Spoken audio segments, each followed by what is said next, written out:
पापमोचनी एकादशी 2026। तो सब प्रेम से बोलिए विष्णु भगवान की जय। धार्मिक मान्यताओं के अनुसार इस पापमोचनी एकादशी के व्रत करने के साथ कथा का पाठ करने से समस्त पाप नष्ट हो जाते हैं और 1000 गोदान करने का फल प्राप्त होता है। हिंदू धर्म में एकादशी का विशेष महत्व है। ऐसे में चैत्र मास के कृष्ण पक्ष की एकादशी को पापमोचनी एकादशी कहा जाता है। इस दिन भगवान विष्णु की विधिवत पूजा करने के साथ व्रत रखने से हर एक कष्ट से मुक्ति मिल सकती है। इसके साथ ही जीवन में खुशियों का दस्तक होता है।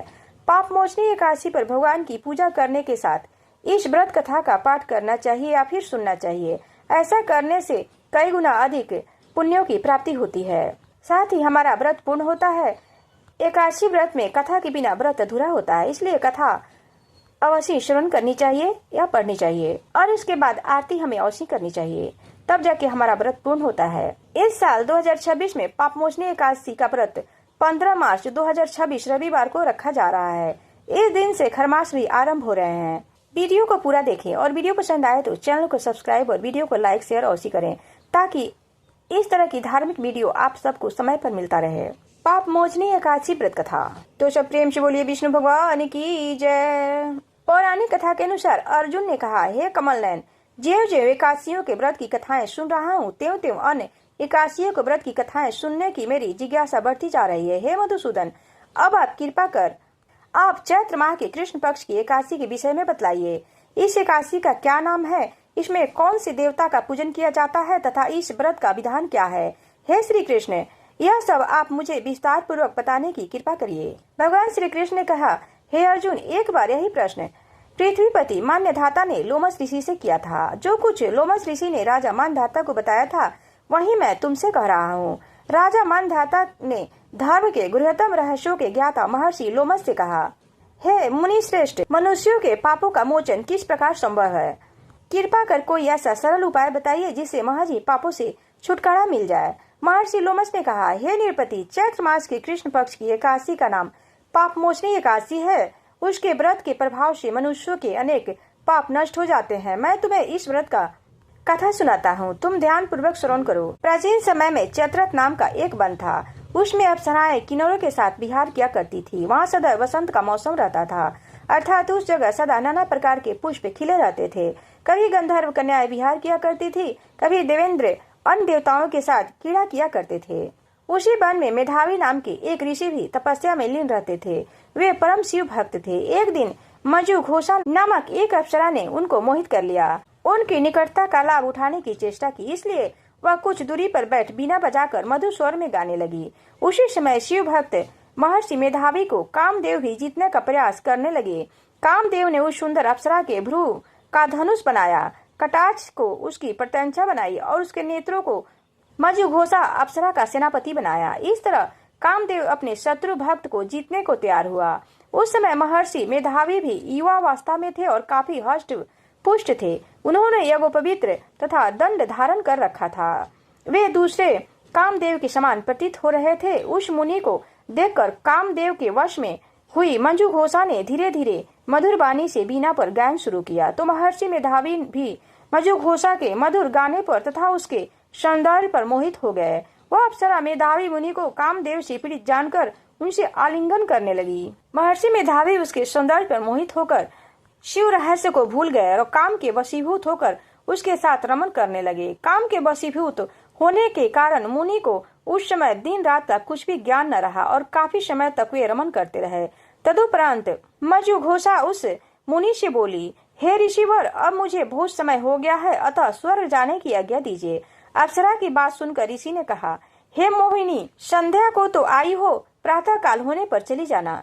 ऋषि के ऐसे वचनों को सुनकर अप्सरा उसके साथ रमन करने लगी। इसी प्रकार दोनों ने साथ साथ बहुत समय बिताया। मजु घोषा ने एक दिन फिर ऋषि से कहा, हे विप्र, अब आप मुझे स्वर्ग जाने की आज्ञा दीजिए। मुनि ने इस बार भी वही कहा, हे रूपसी, अभी ज्यादा समय व्यतीत नहीं हुआ है, कुछ समय ठहरो। मुनि की बात सुन अप्सरा ने कहा, हे ऋषिवर, आपकी रात तो बहुत लंबी है, आप स्वयं ही सोचिए कि मुझे आपके पास आए कितना समय हो गया है। अब और ज्यादा समय तक ठहरना उचित नहीं होगा। अप्सरा की बात सुन मुनि को उस समय का बोध हुआ और वह गंभीरता पूर्वक विचार करने लगे। जब उन्हें समय का ज्ञात हुआ कि उन्हें रमन करते 57 वर्ष व्यतीत हो चुके हैं, तो उस अप्सरा को वह काल का रूप समझने लगे। इतना ज्यादा समय भोग विलास में व्यर्थ चल जाने पर उन्हें बड़ा क्रोध आया।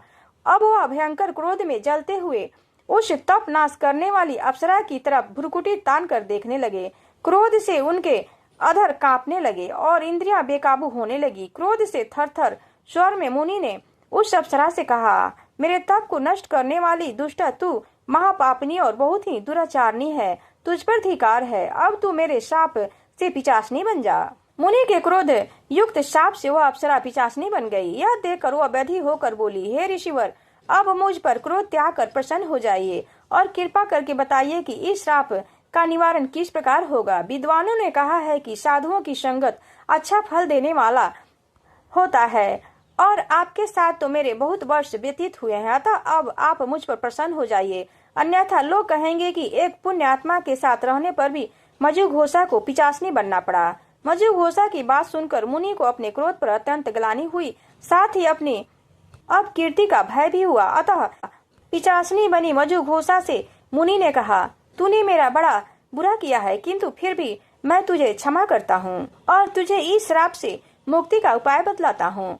चैत्र मास के कृष्ण पक्ष की जो एकादशी है उसका नाम पापमोचनी है। उस एकादशी का उपवास करने से तेरी पिशाचनी की देह से मुक्ति हो जाएगी। ऐसा कहकर मुनि ने उसको व्रत का सब विधि विधान समझा दिया। फिर अपने पापों का प्रायश्चित करने के लिए अपने पिता च्यवन ऋषि के पास गए। च्यवन ऋषि ने अपने पुत्र मेधावी को देखकर कहा, हे पुत्र, ऐसा क्या किया है तूने कि तेरे सभी तप नष्ट हो गए हैं, जिससे तुम्हारा समस्त तेज मलिन हो गया है। मेधावी मुनि ने लज्जा से अपना सिर झुकाकर कहा, पिताश्री, मैंने एक अप्सरा से रमन करके बहुत बड़ा पाप किया है। इसी पाप के कारण संभवतः मेरा सारा तेज और मेरे तप नष्ट हो गए हैं। कृपा करके आप इस पाप से छुटकारा का उपाय बतलाइए। ऋषि ने कहा, हे पुत्र, तुम चैत्र माह की कृष्ण पक्ष की पाप मोचनी एकादशी का विधि विधान तथा भक्ति पूर्वक उपवास करो, इससे तुम्हारे सभी पाप नष्ट हो जाएंगे। अपने पिता च्यवन ऋषि के वचनों को सुनकर मेधावी मुनि ने पाप मोचनी एकादशी का विधि पूर्वक व्रत किया। इसके प्रभाव से उनके सभी पाप नष्ट हो गए। मजुघोषा अप्सरा भी पाप मोचनी एकादशी का उपवास करने से पिशाचनी की देह छूट गई और पुनः अपना सुंदर रूप धारण कर स्वर्ग लोक में चली गई। लोमश मुनि ने कहा कि हे राजन, इस पाप मोचनी एकादशी के प्रभाव से समस्त पाप नष्ट हो जाते हैं। इस एकादशी की कथा के श्रवण व पाठ से 1000 गोदान करने का फल प्राप्त होता है। इस उपवास के करने से ब्रह्म हत्या करने वाले, स्वर्ण चुराने वाले, मद्यपान करने वाले, अगम्य गमन करने वाले आदि भयंकर पाप भी नष्ट हो जाते हैं। अंत में स्वर्ग की प्राप्ति होती है। पाप मोचनी एकादशी की आरती। ओम जय एकादशी, जय एकादशी, जय एकादशी माता, मैया जय एकादशी माता। विष्णु पूजा व्रत को धारण कर शक्ति मुक्ति पाता। ओम जय एकादशी, जय एकादशी, जय एकादशी माता। तेरे नाम गिनाओ देवी भक्ति प्रदान करनी, गण गौरव की देनी माता शास्त्रों में वरनी। ओम जय एकादशी, जय एकादशी, जय एकादशी माता, मैया जय एकादशी माता। मार्गशीर्ष के कृष्ण पक्ष के उत्पन्ना विश्वतारिणी जन्मी, शुक्ल पक्ष में हुई मोक्षदा मुक्तिदाता बन आई। ओम जय एकादशी, जय एकादशी, जय एकादशी माता, मैया जय एकादशी माता। पौष के कृष्ण पक्ष की सफला नामक है, शुक्ल पक्ष में होए पुत्रदा आनंद अधिक रहे। ओम जय एकादशी, जय एकादशी, जय एकादशी माता, मैया जय एकादशी माता। नाम सट तिला माघ मास में कृष्ण पक्ष आवे, शुक्ल पक्ष में जया कहावे, विजय सदा पावे। ओम जय एकादशी, जय एकादशी, जय एकादशी माता। विद्या फागुन कृष्ण पक्ष में शुक्ला आमल की, पाप मोचनी कृष्ण पक्ष में चैत्र महाबल की। ओम जय एकादशी, जय एकादशी, जय एकादशी माता, या जय एकादशी माता। चैत्र शुक्ल में नाम कामदा धन देने वाली, नाम बरूथनी कृष्ण पक्ष में बैसाख माह वाली। ओम जय एकादशी जय एकादशी जय एकादशी माता। भैया जय एकादशी माता। शुक्ल पक्ष में होए मोहिनी, अपरा ज्येष्ठ कृष्ण पक्षी। नाम निर्जला सब सुख करने, शुक्ल पक्ष रखी। ओम जय एकादशी जय एकादशी जय एकादशी माता। भैया जय एकादशी माता। योगिनी नाम आषाढ़ में जानो, कृष्ण पक्ष करनी। देवसैनी नाम कहायो, शुक्ल पक्ष धरिणी। ओम जय एकादशी जय एकादशी जय एकादशी माता। भैया जय एकादशी माता। कामिक श्रावण मास में आए, कृष्ण पक्ष कहिए। कामिक श्रावण मास में आवे, कृष्ण पक्ष कहिए। श्रावण शुक्ल होए पवित्र, आनंद से रहिए। ओम जय एकादशी जय एकादशी जय एकादशी माता। अजा भाद्रपद कृष्ण पक्ष की परिवर्तनी शुक्ला। इंद्र अश्विनी कृष्ण पक्ष में व्रत से भव सागर निकला। ओम जय एकादशी जय एकादशी जय एकादशी माता। भैया जय एकादशी माता। पापांकुशा शुक्ल पक्ष में आप हरनहारी। रमा मास कार्तिक में आवे, सुखदायक भारी। ओम जय एकादशी जय एकादशी जय एकादशी माता। भैया जय एकादशी माता। देवोत्थानी शुक्ल पक्ष की दुखनाश के मैया। पावन मास में करो बीनती, पार करो नैया। ओम जय एकादशी जय एकादशी जय एकादशी माता। परमा कृष्ण पक्ष में होती जन मंगल करनी।